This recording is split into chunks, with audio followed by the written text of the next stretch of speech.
Bonjour et bienvenue à votre émission Accès MRC, une émission où on parle des enjeux importants pour la MRC Maria Chapdelaine. Cette semaine, on va parler de droit. Avec moi, j'ai M.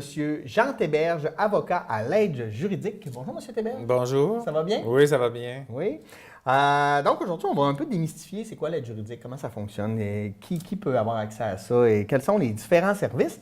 Mais avant ça, pour les gens qui ne vous connaissent pas, c'est qui Jean Théberge? C'est quoi votre parcours? Puis comment vous êtes arrivé à devenir avocat pour l'aide juridique? Moi, je suis avocat. Je suis avocat depuis 23 ans. OK. Donc, j'ai fini ma formation, j'étais à Sherbrooke, j'ai fini ma formation à Sherbrooke et immédiatement, en finissant ma formation, je suis revenu à Dolbeau. Je suis originaire de Dolbeau-Mistassini et je suis avocat à Dolbeau depuis ce temps-là. Ça fait 23 ans que je suis à Dolbeau. Avant ça, j'avais un bureau en pratique privée. Donc, les bureaux en pratique privée peuvent aussi accepter des mandats d'aide juridique. Donc, je faisais une pratique mixte. J'avais la moitié en aide juridique et la moitié en gens qui ne sont pas admissibles. Et il y a 2 ans et demi, il y a eu l'avocate qui était à Dolbeau a eu un transfert. Elle est partie pour la baie. Donc, il y a eu un poste à l'aide juridique et ça fait 2 ans et demi là, que je suis employé à l'aide juridique uniquement. Donc, à partir de ce moment-là, je ne fais que 100 de ma pratique à l'aide juridique. Puis qu'est-ce qui t'a motivé à aller vers ce type de pratique-là? Bien, la pratique à l'aide juridique, c'est une pratique un peu avec une clientèle un peu spéciale. Donc, c'est des gens qui ont souvent besoin d'aide. C'est des gens, des fois, qui sont démunis, mais pas toujours. On dit ça, mais c'est pas toujours ça. C'est pas toujours des gens démunis. Avec les nouveaux barèmes, ça a augmenté beaucoup l'admissibilité. Et effectivement, là, c'est le désir d'aider. Au lieu d'aider des riches compagnies, des richissimes, on veut aider la pauvre et l'orphelin. Donc, c'est pour aider des gens, puis la mission d'aide juridique. Ouais. Parce qu'on ne sait jamais quand est-ce qu'on peut avoir besoin d'un avocat. Des fois, il y a des choses qui nous tombent dessus. Il peut arriver plein de cas. C'est quoi l'aide juridique? Pourquoi ça a été créé, ça? Donc, l'aide juridique, effectivement, ça a été créé, je pense, 71-73 que ça a été créé au Québec. Et effectivement, c'était pour donner accès à la justice. Donc, c'est le gouvernement de l'époque qui a instauré cette commission-là qui a été faite partout au Québec. Ils ont commencé à ouvrir des bureaux en région pour que les gens qui n'avaient pas les moyens de se défendre, c'est beaucoup en défense, donc les gens qui n'avaient pas le moyen de se défendre, puissent là, avoir accès à un avocat pour égaliser là, les chances. Là, Parce qu'avant ça, comment ça se passait? Mettons, moi, j'étais poursuivi, j'avais pas les moyens, donc je me présentais pas, je me défendais moi-même. C'était la loi de la jungle. Okay. Avant 71, effectivement, c'était si vous n'aviez pas les moyens, vous n'aviez pas les moyens. Il n'y avait rien qui régissait. Parce que c'est très complexe, là, la loi, en fait, en général, avec le jargon, tout ça, donc ça prend quand même quelqu'un qui connaît ça. Oui, puis même des choses, effectivement, des fois que les gens, c'est simple, des fois des gens disent « Ah, je vais aller me défendre toute seule ». Il y a la défense par le particulier qui se défend seul, il n'y a aucun problème, tous les gens peuvent se défendre seuls. Souvent, l'avocat peut aider à guider les gens. Où est-ce que vous vous en allez? C'est quoi la prochaine étape? Qu'est-ce qu'il faut que vous fassiez? Parce que souvent, dans la pratique de la justice, il y a des procédures. Donc, vous avez 10 jours pour remplir tel papier, vous avez 30 jours pour faire un protocole. Il y a des choses très, très spécifiques qui existent en justice et si vous ne les faites pas, il peut y avoir des conséquences là, qui sont graves. Donc, souvent, on accompagne ces gens-là et il y a des gens, bien, la plupart des gens savent pas du tout comment ça fonctionne. Donc, on peut les guider. Il y a aussi, à l'aide juridique, beaucoup de consultations. Les gens viennent juste voir qu'est-ce que j'ai droit, qu'est-ce que je peux faire, et on les réfère dans d'autres systèmes qui sont connus. Parce qu'au Québec, nous avons instauré d'autres choses là, autour de la justice, comme la médiation, la médiation familiale. Nous, à l'aide juridique, on ne fait pas de médiation, mais souvent, les gens viennent nous voir, ils viennent de se séparer, sont en crise, ils ne savent pas quoi faire. On les rassure, on lui dit, écoutez, il existe des choses, il existe le système judiciaire, il existe la médiation aussi. On peut les référer en médiation pour régler leurs problèmes. Mais souvent, après la médiation, on lui dit, après votre médiation, quand vous aurez un beau contrat, revenez nous voir, on va le faire homologuer par le juge, vous aurez à avoir un beau jugement clair et précis sur... Je dois avouer que ça fonctionne très bien. Moi, j'ai fonctionné avec médiation lors de mon divorce. Avez-vous retourné voir un avocat? Oui, clairement. Tout a été homologué. Puis c'est vrai que c'était relativement complexe. On ne savait pas ça, mais ça s'est très bien passé. Parce que souvent, les gens vont en médiation, qui est un très bon système. Les gens vont en médiation, ils remplissent leur contrat, mais ils ne le font pas homologuer. Donc, souvent, 2 ans plus tard, 3 ans plus tard, la chicane reprend ou il y a quelque chose qui se passe dans la vie des gens qui font en sorte que il faut remettre en question ce contrat-là. Et si les gens ne le font pas homologuer, bien, ce n'est pas un jugement, donc ça n'a pas force de loi, c'est un papier. Okay. Donc, il faut recommencer presque à zéro. C'est bon, c'est très bon à savoir. Bon, moi, il m'arrive quelque chose, quelqu'un me poursuit pour, je sais pas, moi, j'ai déneigé ma cour, j'ai envoyé la neige sur son terrain ou je sais pas qu'est-ce qui peut arriver. J'ai pas les moyens de me défendre, je vais en avoir à l'aide juridique. Ma première question, c'est est-ce que je suis admissible? Qui est admissible à l'aide juridique? Mais première des choses, prenez rendez-vous. Oui. Il faut toujours prendre un rendez-vous à l'aide juridique. On appelle pour prendre un rendez-vous et on vérifie votre admissibilité. Ça, c'est totalement gratuit. Okay. Il n'y a jamais de frais pour savoir si vous êtes admissible à l'aide juridique. Donc, on prend un rendez-vous.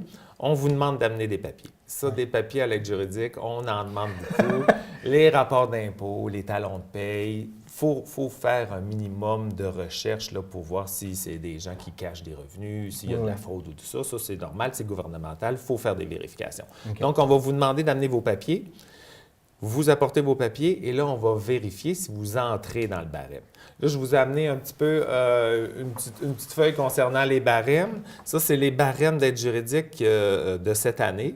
Okay. Ces barèmes-là, vous pouvez les trouver n'importe où là, sur les sites Internet. Là. Il y a le site de la Commission de l'aide juridique du Saguenay-Lac-Saint-Jean aussi. On a un barème, on a un site web à nous.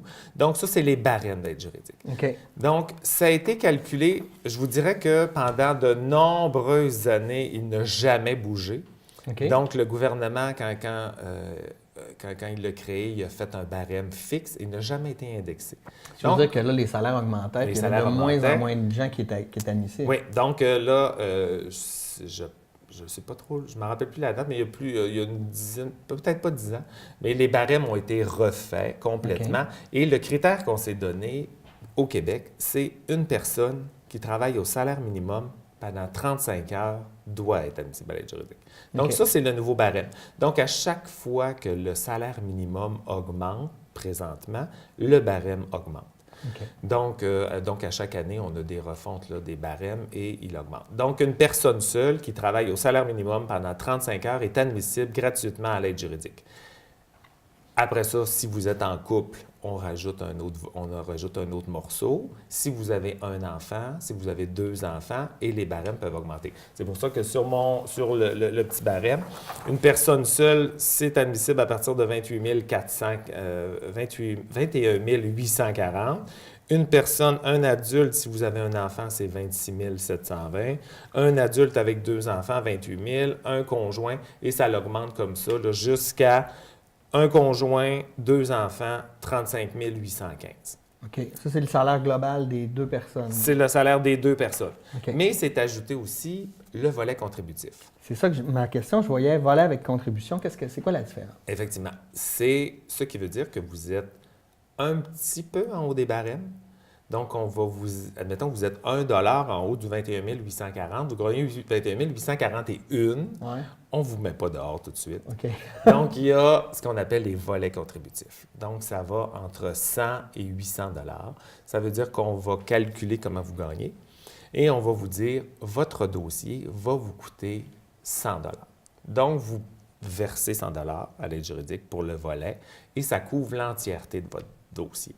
Qu'on fasse n'importe quoi, il n'y aura jamais d'autres frais, c'est 100 $, 200 $, ça peut aller jusqu'à 800 $ et après 800 $, là, vous êtes en dehors des barèmes.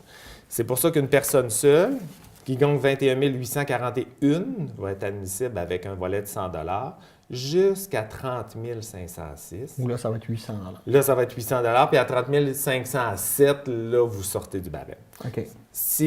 Cette année, on a eu un gros chiffre parce qu'un conjoint, 2 enfants, on a atteint le 50 000 $. Donc, si vous avez un conjoint et 2 enfants et que vous gagnez 50 000 vous êtes admissible à l'aide juridique. On parle de 2 enfants, mais comme moi, j'en ai 3, par exemple. Est-ce que ça augmente? Non. Le standard, c'est 2 enfants. Le gouvernement a arrêté à 2 enfants. 2 enfants, 3 enfants, après ça ne l'augmente plus. OK. C'est la loi qui est faite comme ça. OK. Puis quand vous avez, excuse-moi, j'ai manqué de te tutoyer. Non, mais les avocats, on ne tutoie pas.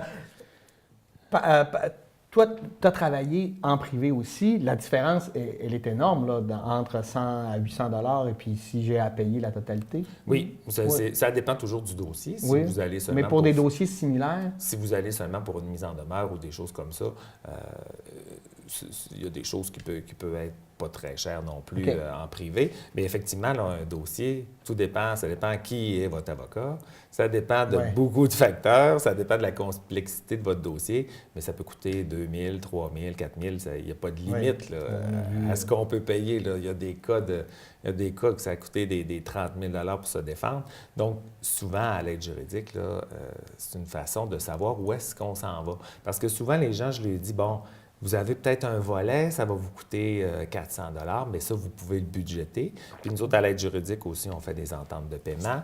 Vous versez un premier 50 $, on commence le dossier, il n'y a pas de problème. On vous fait des ententes à temporairement, puis vous pouvez payer votre volet tranquillement. On n'est pas là pour étouffer les gens et on est là pour les aider, effectivement. Est-ce qu'il y a d'autres... Là, je vois que c'est basé sur nos finances personnelles. Est-ce qu'il y a d'autres facteurs ou d'autres choses qui rentrent en ligne de compte? Oui. C'est vraiment que... Il y a même 3 volets. Là, il y a 3 critères qui vous répondent. Là, je vous ai parlé des revenus. Il y a les biens et il y a la liquidité aussi. Parce que vous pouvez être millionnaire, vous pouvez être à la maison, ne pas travailler, avoir une grosse maison, un gros bateau, un gros chalet, et ne pas travailler. Donc, vous auriez 0 revenu sur votre rapport d'impôt, mais vous êtes millionnaire. Donc, on demande aussi si vous possédez des biens. Et là, donc, on va vous demander, est-ce que vous avez une maison? Est-ce que vous avez un chalet? Est-ce que vous avez d'autres choses? Et il faut répondre aussi à ces critères-là. Et il y a aussi les critères. Donc, si une personne seule a le droit d'avoir jusqu'à 47 000 $ de biens, donc, et ça, c'est net. Donc, si vous dites, moi, ma maison, elle vaut 100 000, je ne suis pas admissible. Non. Si vous avez une hypothèque de 80 000 sur votre maison de 100 000, il vous reste 20 000. Donc, vous êtes admissible, il n'y a pas de problème. On regarde donc les biens que vous possédez et on regarde aussi votre liquidité. Donc, combien vous avez de sous dans votre compte de banque? Ça, une personne seule, c'est 2 500 et une personne avec un conjoint, c'est 5 000 $. Pour une famille, c'est 5 000 $. Pour éviter que quelqu'un qui ait justement engrangé ou qui ait eu un héritage qui ait 100 000 $ par exemple. C'est ça. Si quelqu'un a 100 000 $ dans son compte de banque, qui n'a pas de maison, qui n'a pas de revenus, mais il y a 100 000 $ dans son compte de banque, bien, il ne sera pas admissible. Donc, souvent, il faut regarder c'est quoi des liquidités. Donc, c'est les comptes de banque, c'est les CELI. Les REER. Les REER, ça, c'est un bien, parce que les REER, vous ne pouvez pas le toucher avant votre retraite. Donc, ça, c'est considéré un peu comme votre maison. Donc, comment vous avez des REER, c'est considéré comme votre maison. Mais des CELI, ça, les CELI, on peut les encaisser n'importe quand. Donc, c'est un beau véhicule que le gouvernement a inventé. Mais nous, à l'aide juridique, là, ça fait qu'il y a des gens qui mettent des 5 000 dans le CELI. Et là, à l'aide juridique, ça lui fait mal. Mais des fois, ça, on peut s'en sortir avec un volet. Là. OK. Non, mais c'est intéressant. Et est-ce que l'aide juridique couvre tout type de... qu'est-ce qui est couvert, premièrement, quand on va à l'aide juridique? Donc, à l'aide juridique, les consultations sont couvertes. OK. Donc, si vous venez pour une consultation, ça, c'est toujours couvert. C'est toujours couvert. Si vous voulez avoir des renseignements sur vos droits, on va vous les donner. Ça, il n'y a pas de problème. Mais avant, il faut être certain qu'on rentre dans les critères. Oui. Donc, toujours, moi, je dis toujours, avant de rentrer dans mon bureau, vous allez aller dans le bureau d'admissibilité. Si vous êtes admissible, après ça, vous allez venir me voir. Si vous n'êtes pas admissible, vous ne pourrez pas venir me voir parce qu'à l'aide juridique, on ne donne pas de conseil gratuit. Donc, les gens ne peuvent pas appeler, me dire « Ah, j'ai telle affaire, telle affaire ». On ne peut pas faire ça à l'aide juridique. Donc, il faut vraiment vérifier l'admissibilité. Il y a quelque chose que les gens peuvent appeler, c'est le système de garde. Donc, on a un système de garde 24 heures sur 24 au niveau criminel. Donc, si les gens se font arrêter, si les gens ont des problèmes policiers, il y a toujours un numéro partout au Québec. OK. Il appelle au numéro 1-800 partout au Québec et ça, c'est affiché dans tous les postes de police. Tous les policiers vont vous donner accès à un avocat. Ils vont toujours vous donner. Et ça, c'est gratuit, tout le monde.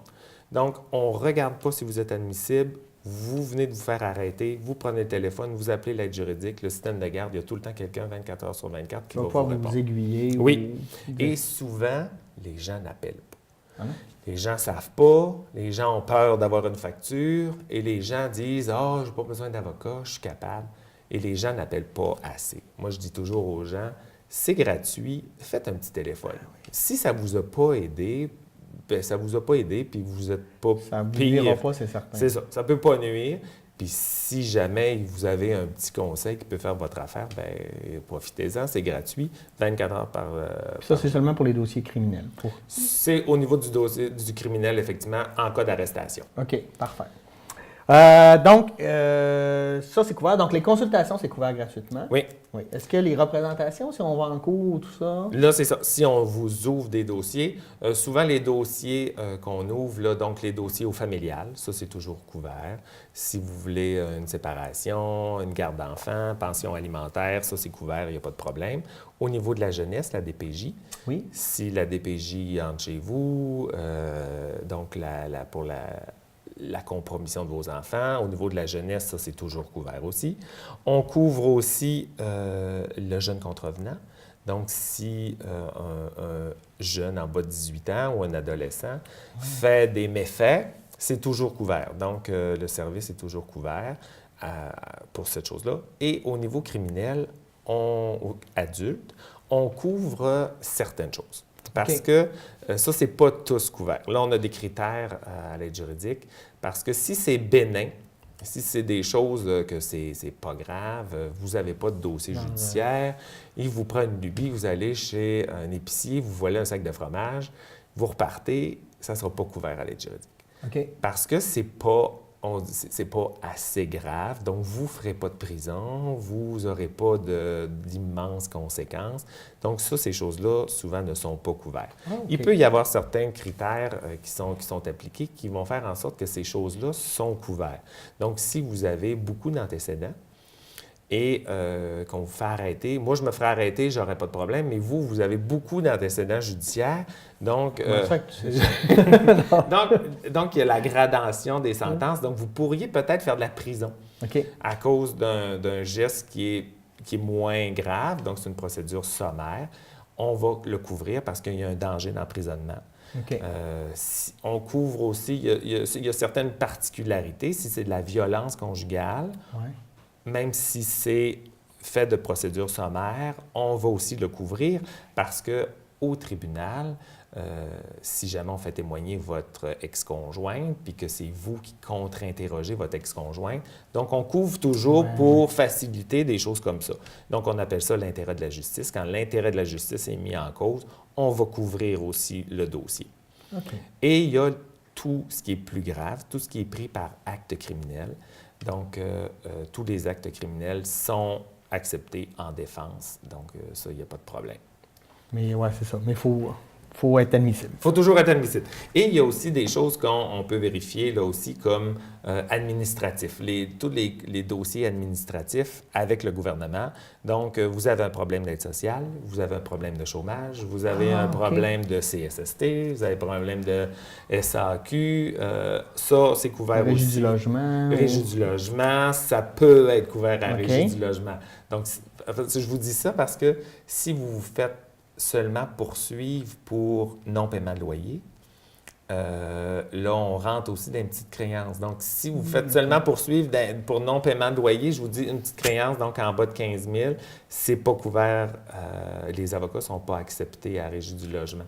Si c'est seulement des créances. Si votre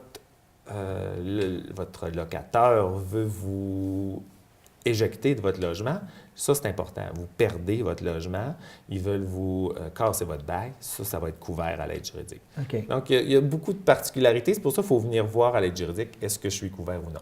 Parce que, comme je vous disais là, tout à l'heure, je vous ai parlé de petites créances.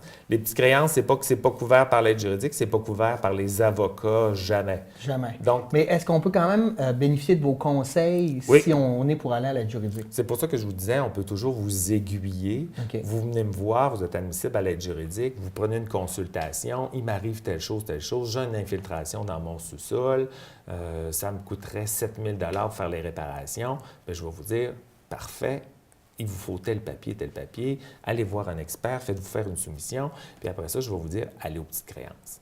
Donc, là, après ça, la personne peut aller aux petites créances. Et là, aux petites créances, tous les avocats sont refusés, toutes les créances en bas de 15 000. Donc, vous vous défendez seul avec le juge aux petites créances. OK, mais vous pouvez quand même aider en amont. On a, je ne sais pas, là, c'est peut-être moi, mais j'ai l'impression qu'il y a un certain préjugé envers l'aide juridique. On a l'impression que les gens qui vont là, bon, sont pauvres.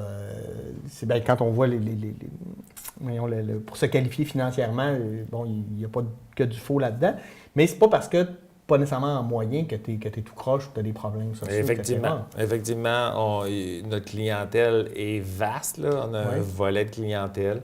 Et souvent aussi, des fois, vous pouvez être en difficulté momentanément.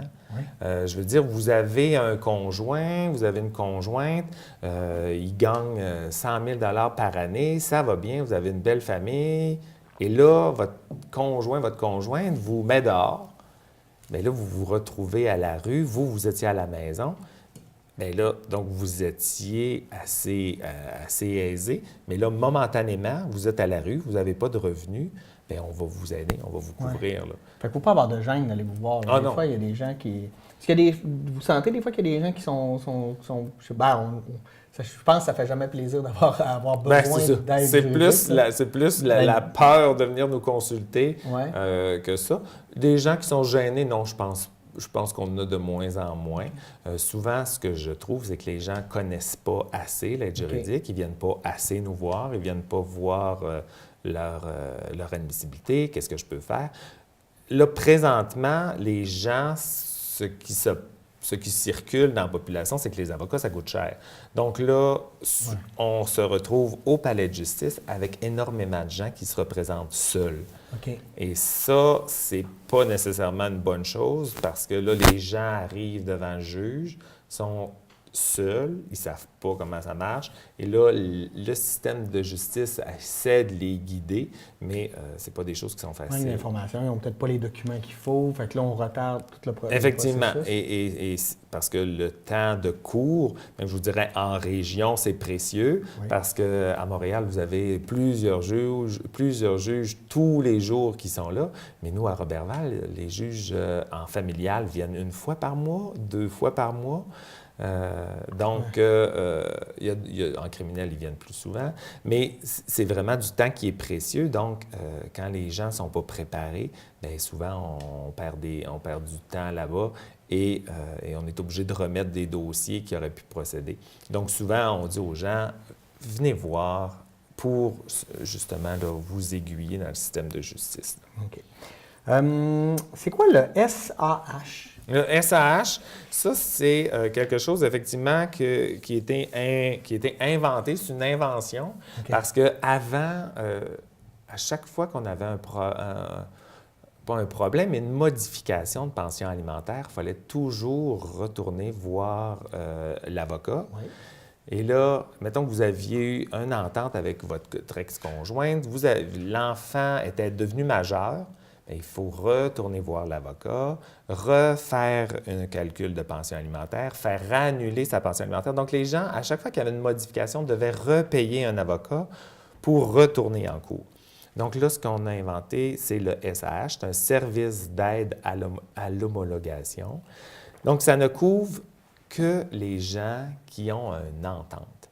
Okay. Donc, si vous avez une entente avec votre ex-conjointe, vous parlez, vous êtes encore en bon terme, vous avez un enfant qui devient majeur, là, vous dites à votre ex, bien là, je vais arrêter de payer la pension alimentaire. Votre ex, elle dit, bien oui, ça n'a pas d'allure que tu payes. Elle est partie, là. Elle est enceinte, 2 ans qu'elle est partie de la maison. T'sais.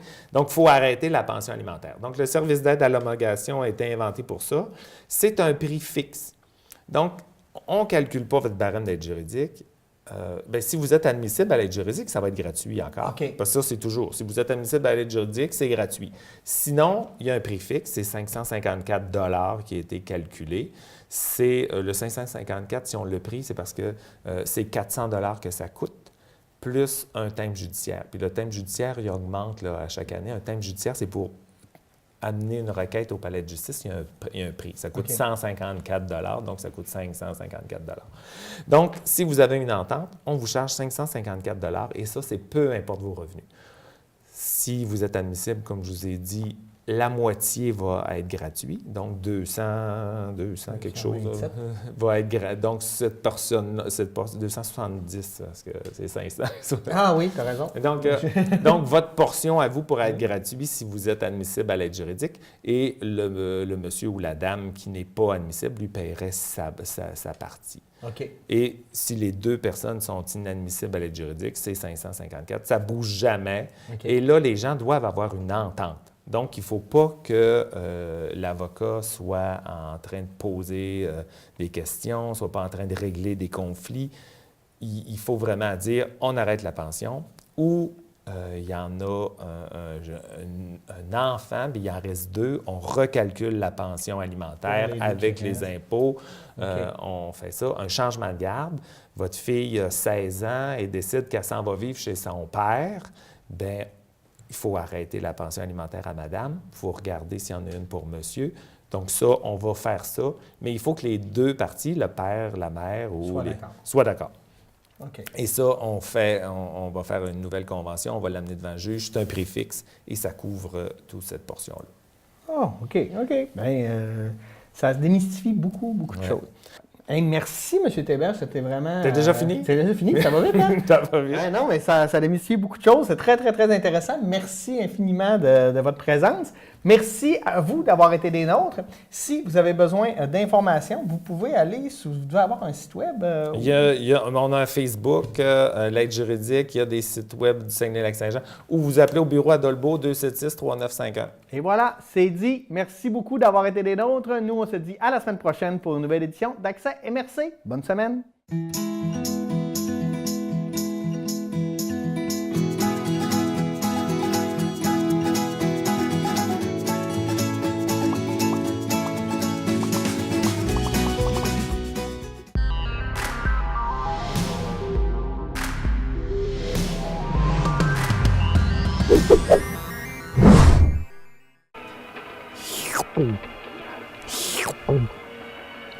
C'est parce que je fume du pot.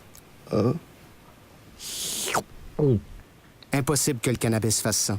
Mais tu pourrais développer une dépendance.